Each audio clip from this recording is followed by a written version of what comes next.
குருவே சரணம், குருவடி சரணம், திருவே சரணம், திருவடி சரணம்.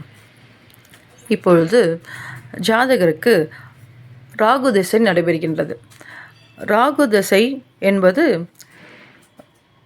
மிதுன ராசியில் ராகு திசை திருவாதிரை நட்சத்திரத்தில் நடைபெறும்போது ராகு திசையான 18 வருட காலங்கள் இந்த திருவாதிரை நட்சத்திரத்தின் காயத்ரியை மந்திரத்தை தினமும் 11 முறை சொல்லும் பொழுது அந்த நட்சத்திரத்தின் முழு பலனையும் பெற்று ஜாதகர் அந்த காலகட்டத்தில் மகிழ்ச்சியாகவும் நிம்மதியாகவும் வாழ அருள் புரிவார் ராகு பகவான். இப்பொழுது திருவாதிரை நட்சத்திரத்தின் காயத்ரியை நாம் பார்க்கலாம். ஓம் மகாஸ்ரேஷ்டாய வித்மஹே பசுந்தனாய தீமஹி தன்னோ ஆர்த்ரா பிரச்சோதயாத்.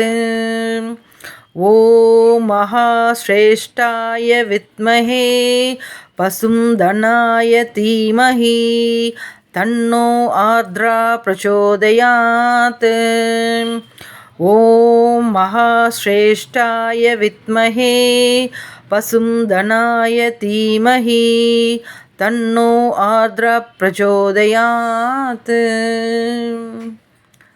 இந்த மந்திரத்தை தினமும் 11 முறை ஜபித்து கொண்டு வருவதன் மூலமாக நடக்கும் தசையான ராகு திசையை நற்பலன்கள் பெற்று சிறப்புடன் வாழ்வோமாக.